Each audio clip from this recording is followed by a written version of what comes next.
रागिनी दरवाजे के पास फर्श पर सिमटी हुई थी। उसका सर घुटनों में दबा हुआ था। उसके कंधे हल्के हल्के से हिल रहे थे। शायद वह रो रही थी। शायद नींद और डर ने उस पर वार किया था। उपदेश की आंखों में एक पल को नमी उभर आई थी, मगर जल्दी ही गुस्से में बदल गई थी। उसने गुस्से में कहा, चुपचाप अंदर जाओ और चुप से सो जाओ, वरना मैं तुम्हारी हलक से जान निकाल लूंगा। उसकी दहाड़ में एक अजीब सा डर था और रागिनी एकदम चौंक उठी। उसकी आंखों में हैरानी, डर की मिली जुली असर थी, मगर वह कुछ कहे बगैर तेजी से कमरे में दाखिल हुई और सीधा बिस्तर में दुबक गई। उपदेश ने सोफे की तरफ देखा। वह चाहता था कि रागिनी वहां सोए, मगर वो पहले ही चादर में खुद को छुपा चुकी थी। उसका आधा चेहरा भी नजर नहीं आ रहा था। उसने एक गहरी सांस ली और दरवाज़ा लॉक किया और बिस्तर के दूसरी तरफ जाकर लेट गया। दिल तो किया उस लड़की को बिस्तर से उठाकर सोफे पर पटक दे, लेकिन उसका धीरे धीरे कांपता हुआ बदन उसे ये करने से मना कर रहा था। वह भी अपनी माँ की तरह अच्छा इंसान था, लेकिन कभी भी इस बात को उजागर नहीं करना चाहता था। वह अपने अंदर हमेशा छुपा लेता था। उसका मानना था कि नेकी कर दरिया में डाल, भगवान और उसके नज़दीक ही ये मामला रहना चाहिए।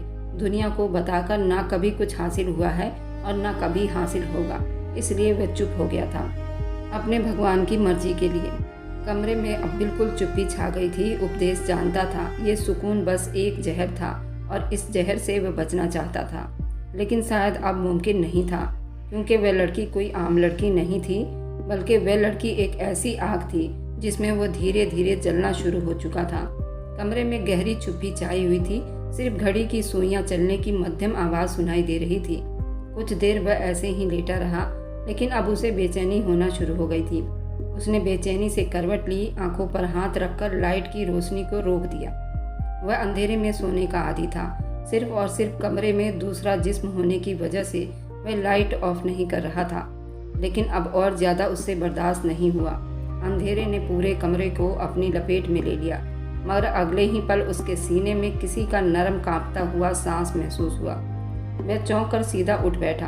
वह नज़रें मोड़कर देखा तो रागिनी उसके बिल्कुल करीब आ चुकी थी। उसकी आंखों में डर और बेबसी की एक अजीब सी हालत थी। उपदेश के चेहरे पर पकड़ गहरी हो गई। उसने एक झटके से रागिनी को खुद से अलग किया। गुस्से से घूरा, तुम अपनी हद में रहो, खबरदार जो मेरे जिस्म को हाथ लगाने की हिम्मत की तो। रागिनी की आंखों में पानी उतर आया। वह कांपती हुई शब्दों में बोली, उपदेश जी, मुझे डर लग रहा है, प्लीज मुझे आपके पास ही सोने दो। उपदेश ने नापसंदगी से नजरें फेर ली। उसने अपनी दोनों मुट्ठियां गुस्से में बंद की। दूर हो जाओ मुझसे, अगर दोबारा पास आने की कोशिश की तो मैं तुम्हें कमरे से बाहर निकाल दूंगा। उसकी गुस्से वाली आवाज़ कमरे में गूंज गई। रागिनी एक झटके से पीछे हट गई। उसके आंसू गालों पर गिरने लगे। वह चुप से पलटी और एक चादर में खुद को लपेट लिया, मगर उसके कानों में उपदेश की दहाड़ती हुई आवाज़ बार बार गूंज रही थी। कुछ पल यूं ही बीत गए। सन्नाटा फिर से छा गया। उपदेश ने आंखें बंद की, लंबी सांस ली, मगर वो बेचैनी से फिर करवट बदलने लगा। अचानक एक बार फिर गर्म सांसें उसके पास महसूस हुई। उसने आंखें खोली। रागिनी उसके और पास आ चुकी थी। उसके दिल की धड़कनें जैसे पल भर के लिए थम गई। रागिनी ने कांपते होंठों से धीरे से बोला, प्लीज मुझे अपने पास ही रहने दो, मैं आपकी पत्नी हूँ। उपदेश का दिमाग जैसे एक पल को सुन्न हो गया। वह उस पल को देखता रह गया। उसके चेहरे पर कांपते जज्बात, पलकों में कैद बेबसी, आंखों में रागिनी को देखकर कुछ हुआ था। वह कोई छोटा बच्चा नहीं था जो उसकी बात का मकसद और उसके चेहरे पर मौजूद रंग को पहचान न पाता। रात की गहराई उपदेश के दिल के अंदर एक जंग छिड़ गई थी। वह रागिनी के इतने पास था कि उसकी सांसें अपने चेहरे पर महसूस कर सकता था। उसकी गरम गरम सांस उसको महसूस हुई। वह चाहकर भी पीछे नहीं हट पाया था। रागिनी ने अपना सर धीरे से उसके सीने पर टिका दिया। देश के दिल की धड़कन जैसे बेकाबू हो गई। वक्त जैसे थम सा गया था। नरमी, मोहब्बत, चुप्पी। उपदेश की नजरें रागिनी के कांपते होंठों पर गई और उससे पहले कि वह खुद पर काबू पाता, वह उस पर झुकता चला गया था। वह खुद को रोक नहीं पाया। शायद ये बात उस पर हावी हो चुकी थी। ये लड़की मेरी पत्नी है और वह भला क्यों अपना हक खराब करता। उस रात, पूरी रात वह अपना गम और गुस्सा उस लड़की पर उतारता रहा। रागिनी एक शब्द भी नहीं बोल पाई थी, बस चुप से उसके हर जज्बात को महसूस कर रही थी। रात धीरे धीरे करके पिघलती जा रही थी। अगली सुबह सूरज की हल्की किरणें खिड़की के पर्दे से छनकर कमरे के अंदर दाखिल हो रही थी। उपदेश की आंख खुली। वह कुछ पल यूं ही खाली नजरों से छत को घूरता रहा। उसका दिमाग बिल्कुल भारी हो रहा था, जैसे नींद के साथ साथ कोई और चीज भी उस पर हावी था। फिर जैसे ही रात का वह पल फिल्म की तरह उसकी आंखों के सामने बीतने लगे, वह एक झटके से बिस्तर से अपना करवट बदला। उसके बिल्कुल बाजू में रागिनी नींद में सो रही थी। उसके चेहरे पर हल्की सी मुस्कुराहट थी, जैसे किसी खूबसूरत सपने में गुम हो गई हो। उपदेश ने एक पल को उसे देखा, फिर नजरें चुराकर जल्दी से बिस्तर से उठ बैठा और तेज कदमों से वॉशरूम में दाखिल हो गया। सावर खोलकर कपड़े समेत उसके नीचे खड़ा हो गया। पानी की ठंडी छींटे उसके चेहरे पर बहकर जमीन पर गिर रहे थे, मगर उसके अंदर एक अजीब सी गर्मी थी।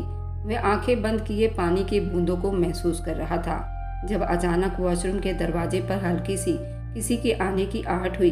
वह चौंक गया, फिर संभल कर अंदर से पूछा, कौन है? बाहर से एक नरम आवाज उसके कानों से टकराई थी, मैं हूँ रागिनी, क्या मैं भी अंदर आ सकती हूँ? उपदेश की सांस जैसे थम गई, चेहरा सुर्ख होने लगा उसका। वह कुछ कहने ही वाला था, मगर फिर चुप हो गया। एक पल को सोचने लगा, फिर धीरे से दरवाजा खोल दिया। रागिनी अंदर आई, उसकी आंखों में एक शर्मीली सी चमक थी। उपदेश का दिल जोर से धड़का। रागिनी, उपदेश ने कुछ कहने की कोशिश की, मगर उसके शब्द कहीं खो गए। रागिनी ने कोई जवाब नहीं दिया, बस चुप से सावर के नीचे आकर खड़ी हुई। पानी की ठंडी बूंदें उन दोनों पर गिरने लगी। उपदेश की नजरें उसके चेहरे पर जम गई। वह शर्मीली मुस्कान लिए धीरे से उसके और करीब हुई। मैं आपकी पत्नी हूँ उपदेश, रागिनी ने बिल्कुल धीमे शब्दों में कहा था। उसके शब्द में एक नरमी सी मिठास थी, एक भरोसा, एक मोहब्बत, या फिर कोई चाल थी। उपदेश समझ नहीं पाया था। उसने गहरी सांस ली, जैसे वह अपने आप को काबू करने की कोशिश कर रहा हो, मगर उसके पास उसकी मासूमियत, उसका भरोसा, सब कुछ जैसे उपदेश के दिल के बंद दरवाजे को तोड़ रहा था। धीरे धीरे उसका हाथ रागिनी के कमर के पास गया। उसने जल्दी से उसे अपने पास कर लिया। रागिनी ने सर झुका लिया, मगर उपदेश ने नरमी से उसकी थोड़ी को ऊपर की। एक दूसरे के आंखों में देखने लगे। पानी के कतरे उनके चेहरों से टपक रहे थे, मगर वक्त जैसे थम गया था। रागिनी की पलकें कांप रही थी। उसने धीरे से आंखें बंद कर ली। उपदेश ने अपने होंठ से उसे अपने करीब कर लिया था और उस पर झुकता चला गया था, इस बात से बेखबर ये लड़की बस उसकी पत्नी नहीं बल्कि दुश्मन की बेटी भी है। लेकिन शायद उस वक्त हर चीज उसके ऊपर हावी हो चुकी थी। काफी देर तक उस पर अपनी मोहब्बत की बारिश लुटाता रहा। करीब आधे घंटे के बाद वे दोनों वॉशरूम से बाहर आए थे। फ्रेश होकर वह सीधा अपनी माँ के कमरे की तरफ बढ़ने लगा, ताकि उससे मुलाकात करे और अपने ऑफिस जा सके। हवेली में बिल्कुल चुप्पी थी, जैसे सब कुछ ठहर सा गया हो। उपदेश के कदम अपनी माँ के कमरे की तरफ बढ़ रहे थे, मगर उसका दिल बोझल था। वह दरवाजे के पास पहुंचा। अंदर से हल्की हल्की सिसकियों की आवाज़ सुनाई दी। उसने सांस रोका और धीरे से दरवाज़ा खोला। उपदेश की माँ उमा पूजा कर रही थी। उनके कंधे सिसकियों से कांप रहे थे। वे हाथ जोड़े बिलक बिलक कर अपने भगवान से शिकायत कर रही थी, हे भगवान, मेरे आरव को मुझसे क्यों छीन लिया तूने? क्यों मेरे जीते जी मेरा गुरूर तोड़ दिया तूने? उनकी आवाज कमरे में गूंज उठी थी। उपदेश का दिल जैसे किसी ने मुट्ठी में जकड़ लिया हो। उसकी माँ, जो हमेशा सब्र की चट्टान बनी रहती थी, आज इस तरह टूट चुकी थी कि अपने बंद कमरे में अपने भगवान के आगे बेबसी से रो रही थी। उसकी आंखों में नरमी उतर आई थी, मगर उसने खुद को काबू में रखा और धीरे से जाकर उनके पास बैठ गया। उमा ने एक लंबी प्रार्थना के बाद आरती करके भगवान को भोग दे रही थी। आंखों में और ज्यादा आंसू भर आए। उपदेश ने कुछ कहे बगैर अपना सर उनकी गोद में रख दिया। वह कुछ पल चुप रही, फिर उनके कांपते हाथ उसके बालों में चलने लगे। वह माँ थी, चाहे जितनी भी नाराज होती, अपने बेटे के लिए उनके पास हमेशा प्यार ही था। उन्होंने उसके माथे पर किस किया, थके थके शब्दों में बोली, उपदेश, मैं जानती हूँ मैंने तुम पर बहुत गुस्सा किया था, तुम्हें मारा, मगर बेटा मेरा गम, मेरी तकलीफ में खुद को कैसे संभालूं? उपदेश ने कोई जवाब नहीं दिया। वो बस चुप से उनके प्यार को महसूस करता रहा। उमा ने एक लंबी सांस ली, जैसे अपनी टूटी हुई हिम्मत को इकट्ठा कर रही हूँ।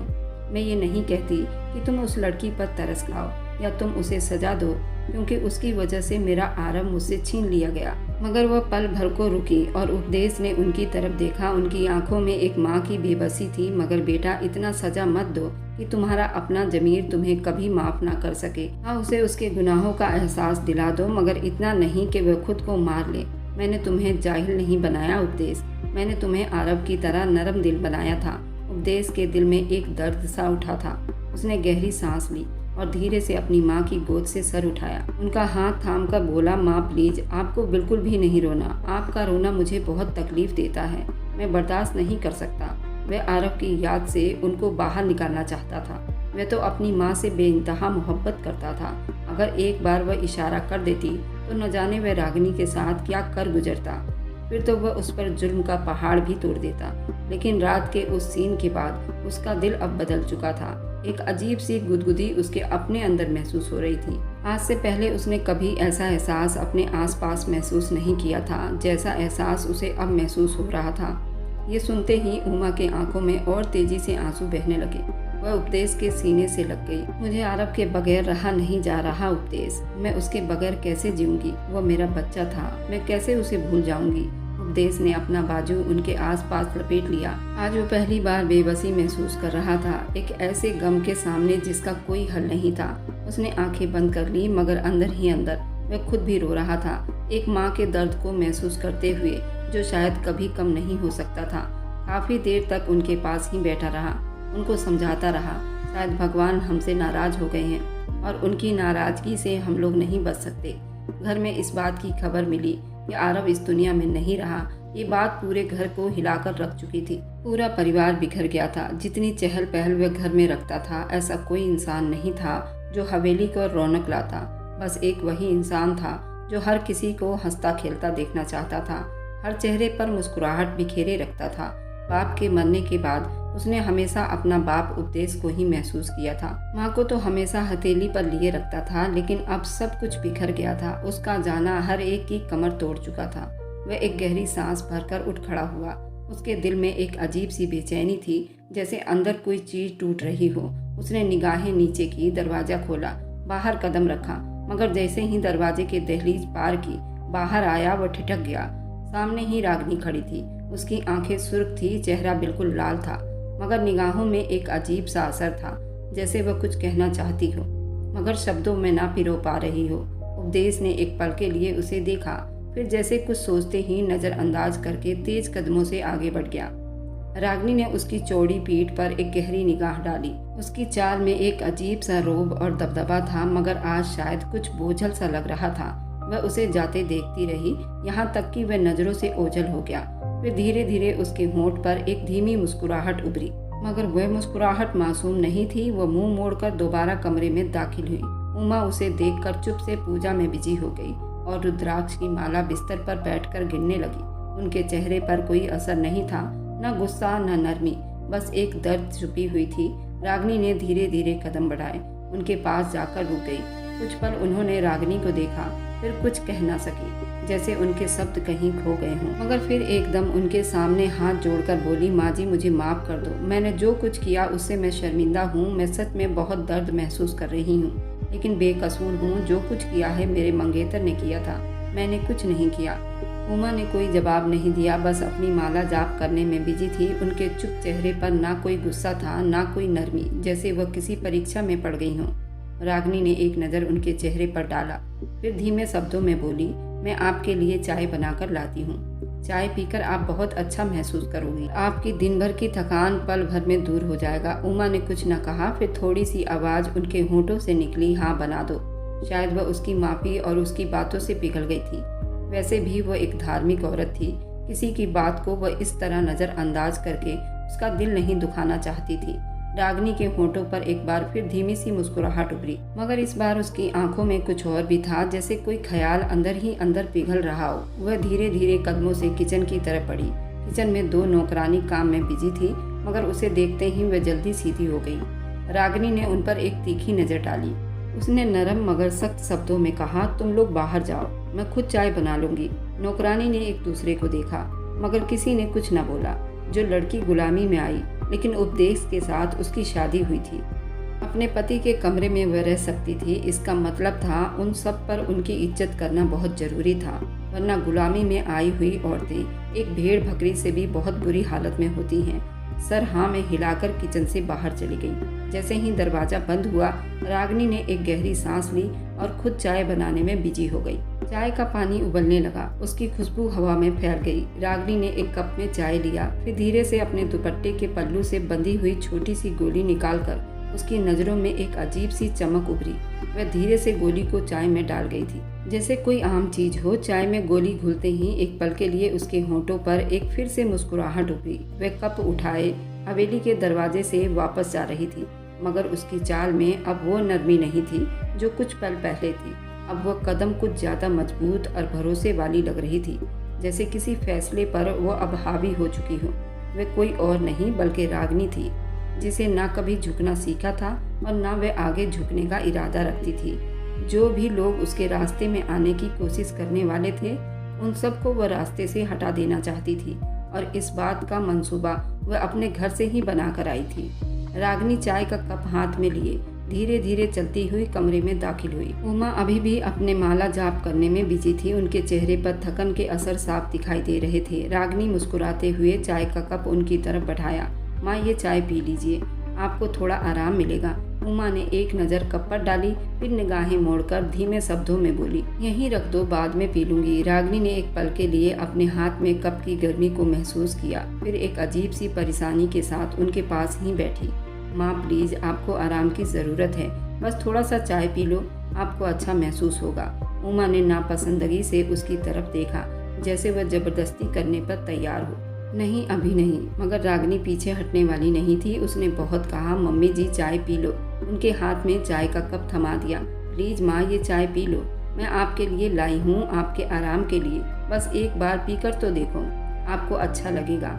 उमा ने एक पल के लिए उसके चेहरे को गौर से देखा। वहाँ एक मासूमियत दिखाई दे रही थी, एक बेचारगी, मगर साथ ही कुछ और भी था, कुछ ऐसा जो आम नजरों से ओझल था। वह थोड़ा शक में हो रही थी, फिर जैसे अपने दिल को मार कर कप थाम लिया। रागिनी के होठों पर एक छुपा हुआ मुस्कान उभरा। वह चुप से देखती रही, जैसे किसी इंतजार में हो। उमा ने पहला घूंट लिया, फिर दूसरा, फिर धीरे धीरे पूरा कप खत्म कर दिया। कुछ ही पल में उनके चेहरे पर अजीब सा सुकून छाने लगा। उनकी पलकें बोझल होने लगी, हाथ पैर ढीले पड़ गए। वह बैठे बैठे ही बेहोशी में जाने लगी, जैसे नींद के समुद्र में डूब रही हो। रागिनी ने उनका चेहरा देखा, उनकी बंद होती हुई आंखों को और बेजान से शरीर को देखा, तो उसके होंठों पर एक खतरनाक मुस्कुराहट उभरी। वह धीरे से बोली, मैंने सोचा था कि तुम्हें कुछ नहीं करूंगी, सिर्फ उपदेश को अपना बना लूंगी, लेकिन शायद तुम्हें अब इस डोज की जरूरत पड़ेगी। मेरे पति को तुम मेरे खिलाफ भड़काओगी, और तुम्हें क्या लगता है मैं तुम्हें छोड़ दूंगी? ऐसा मुमकिन नहीं। रागिनी अपनी जगह से उठी, उन पर एक आखिरी निगाह डाली जो पूरी तरह नींद की वादियों में जा चुकी थी।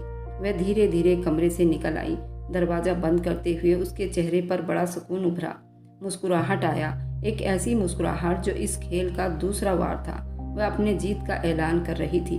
उसको पता था उपदेश पंचायत में गुलामी का ही फैसला करेगा, इसलिए वह आने से पहले कुछ चीज़ों का बंदोबस्त करके अपने साथ आई थी।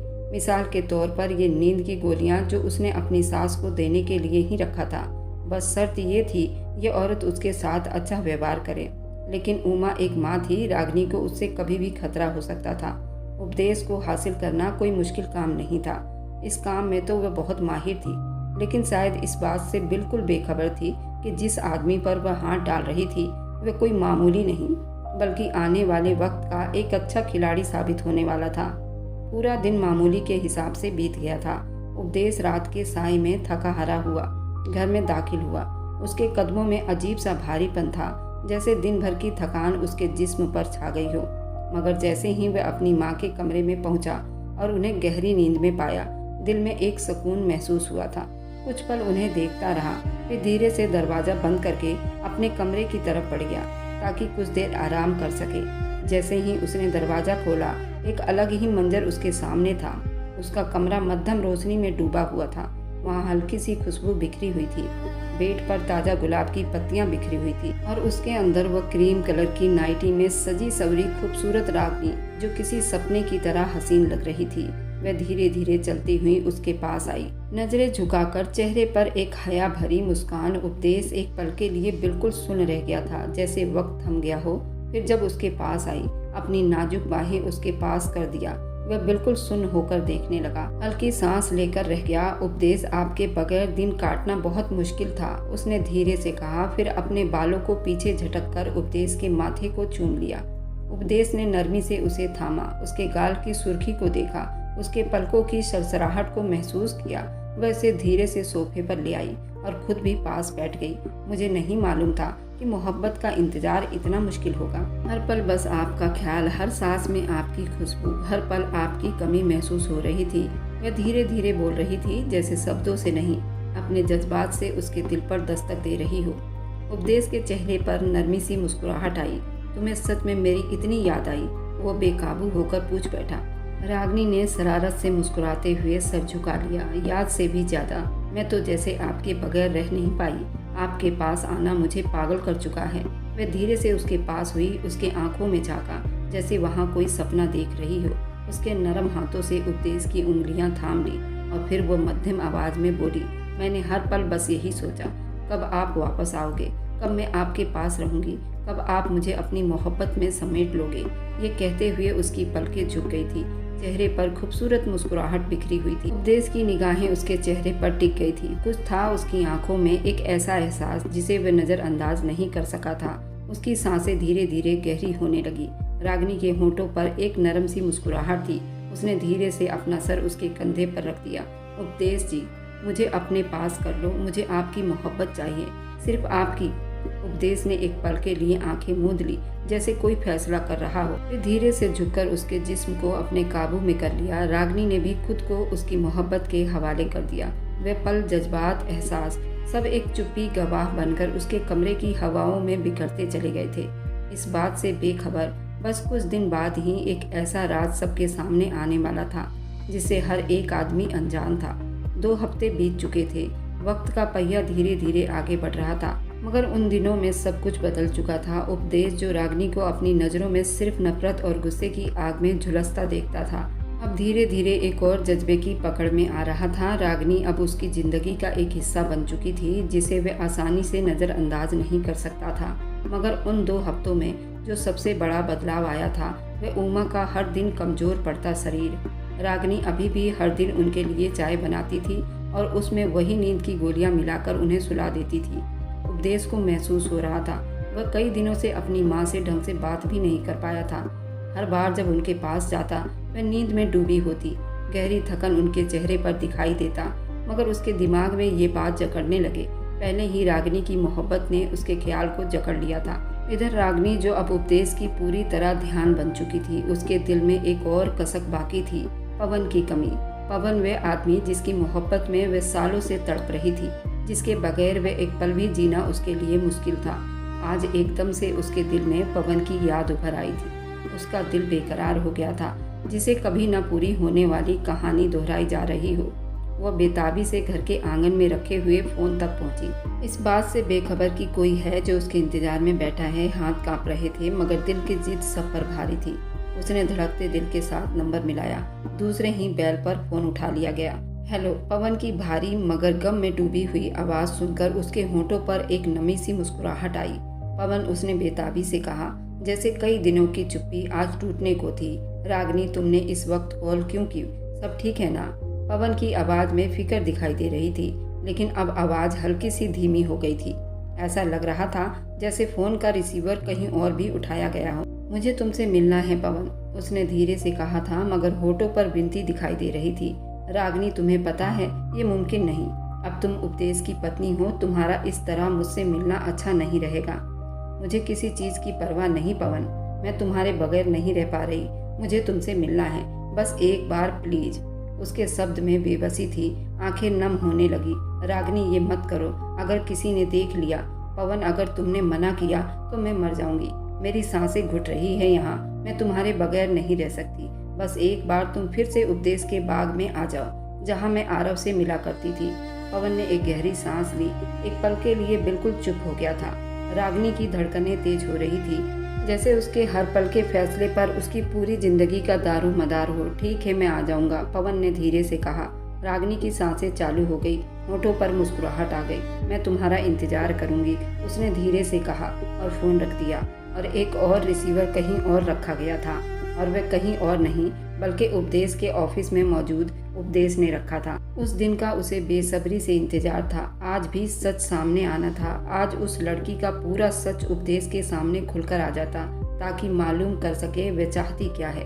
बाहर रात का सन्नाटा था, चांदनी खेतों में चमक रही थी, लेकिन उपदेश के दिल में सिर्फ कोहराम का अंधेरा था।